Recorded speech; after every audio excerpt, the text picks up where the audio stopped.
Assalamualaikum warahmatullahi wabarakatuh. Di sini saya perwakilan dari kelompok akan menjelaskan sedikit tentang bayi tabung. Yang di dalamnya terdapat beberapa poin, yaitu pengertiannya, hubungan darah dengan si pelaku, positif dan negatif bayi tabung, hukum agama, dan sebab hukumnya.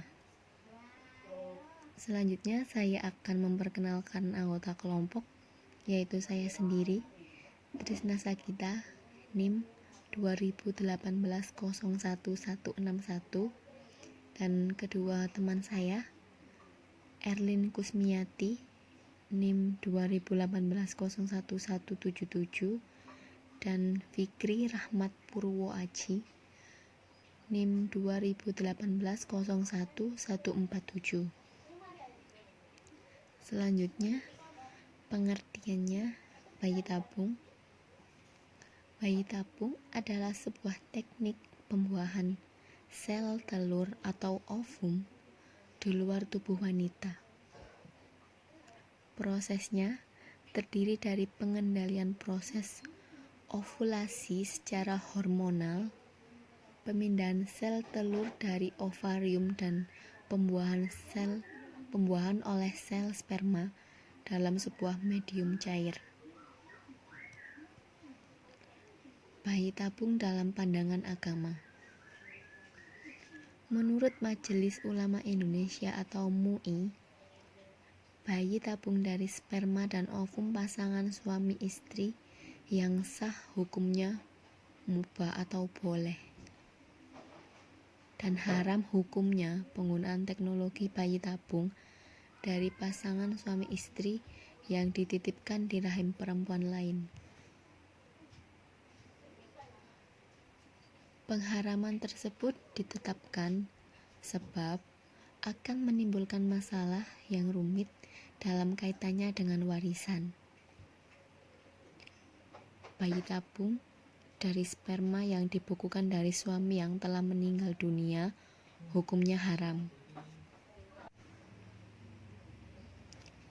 Apabila inseminasi buatan atau bayi tabung dilakukan saat masih berada dalam ikatan suami istri, maka metode tersebut diperbolehkan oleh kebanyakan ulama kontemporer sekarang ini.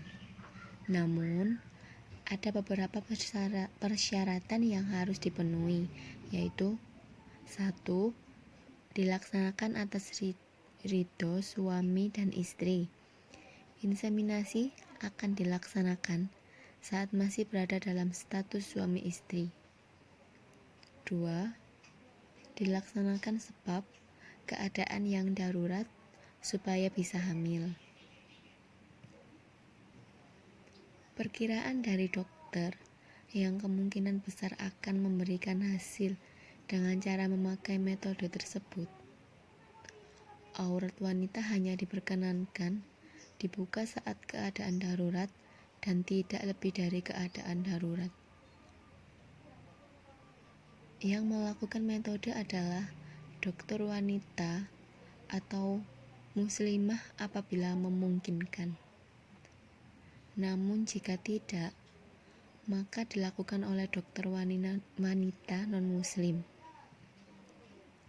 Cara lain adalah dilakukan oleh dokter pria muslim yang sudah bisa dipercaya, dan jika tidak ada pilihan lain, maka dilakukan oleh dokter non-muslim pria.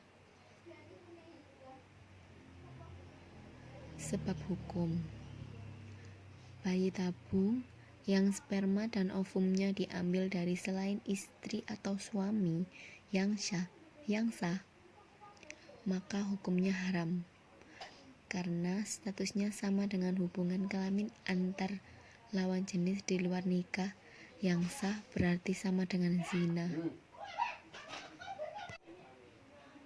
Hal tersebut berdasarkan Quran Surat Al-Isra ayat 70 yang artinya, dan sesungguhnya telah kami muliakan anak-anak Adam.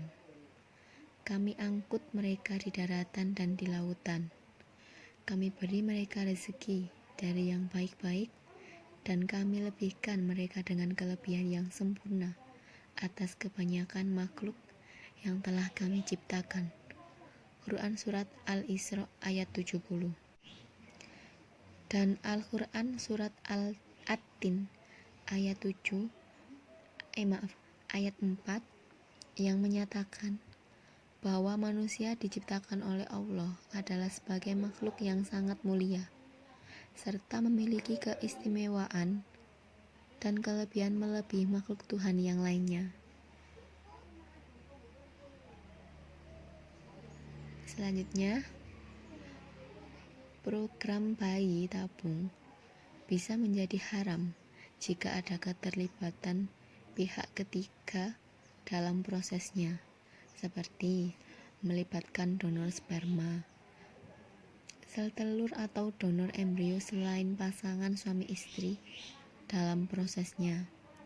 Nadwah Al-Injab fi Dawil Islam yang merupakan sebuah musyawarah para ulama di Kuwait 11 Sya'ban 1403 Hijriah 23 Maret tahun 1983 sudah berdiskusi mengenai bayi tabung ini dan menghasilkan keputusan. 1. Keputusannya yaitu bayi tabung diperbolehkan secara syar'i apabila dilakukan antara suami dan istri, masih mempunyai ikatan suami istri, dan bisa dipastikan jika tidak terdapat campur tangan nasab lainnya. Majelis Ulama Indonesia atau MUI sendiri sudah mengeluarkan fatwa soal bayi tabung. Dalam fatwa dinyatakan jika bayi tabung berasal dari sperma dan sel telur pasangan suami istri sah menurut hukum, maka mubah atau diperbolehkan.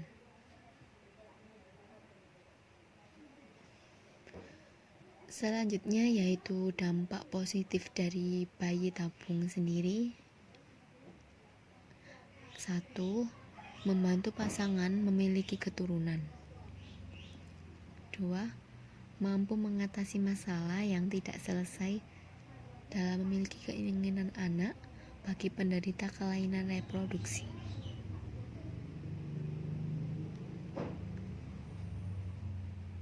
Dampak negatif dari bayi tabung ada 4 macam. 1. Masalah dalam pendonoran sperma jika yang mendonor sperma bukan suami yang sah. 2.